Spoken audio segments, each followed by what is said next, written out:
Today we're going to be doing some grafting, and in particular we're going to be working with peaches today.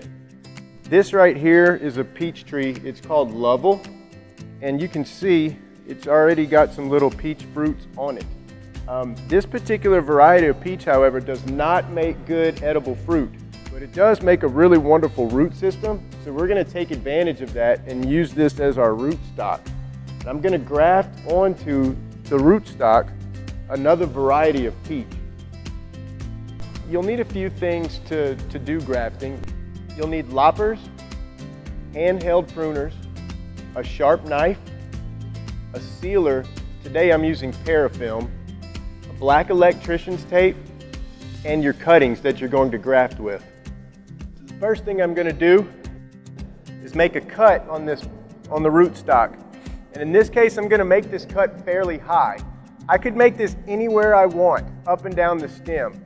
The reason I'm going to do this high is because I want to allow some of these side branches to develop.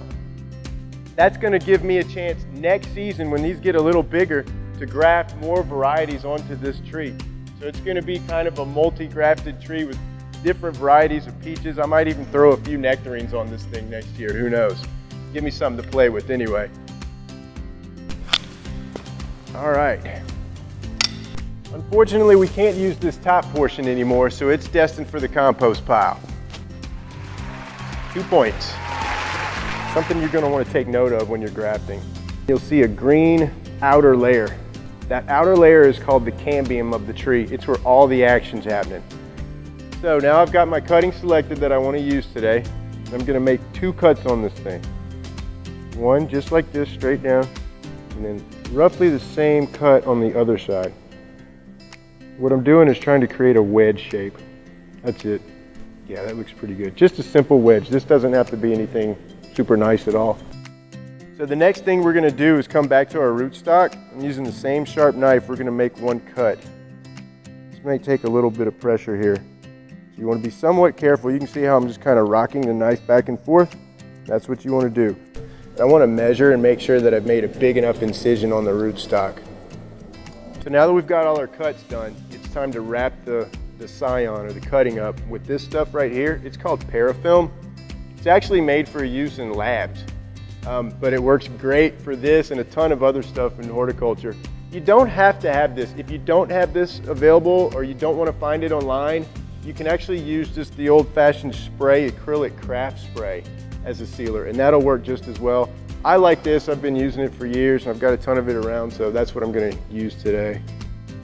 Okay, so I'm going to start at the top, and I'm going to wind this thing all the way down.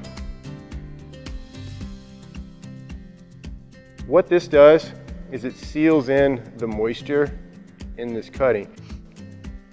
Keeps it from drying out, basically,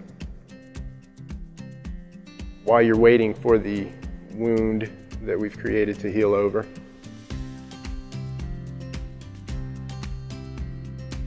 I've got a little bit extra, it just pulls off, and it's self-adhesive, just like saran wrap. So come back to the top and just do a little spin to make sure that seals up good.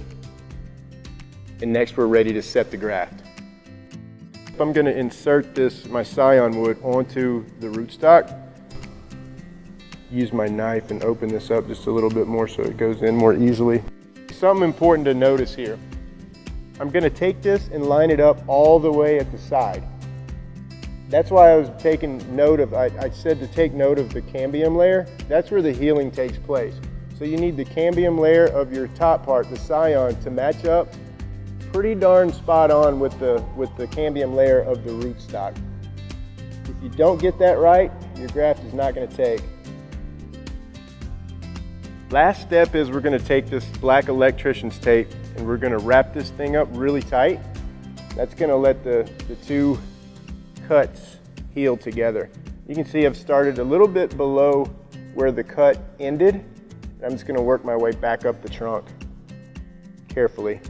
You're pulling this thing pretty tight. You want to make sure you're stretching it out pretty good. This needs to be a tight seal for that graft to heal over. There's no necessarily really right or wrong way. This is how I've always done it. It's always worked pretty good for me. I don't necessarily get 100% takes every time, but my percentages are pretty good through the years. Okay, that's a good snug fit there.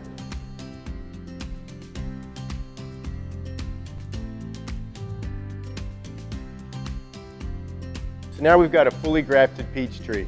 This will take a couple of months to fully heal over, so we'll have to come back in a couple months' time and check on how it's doing.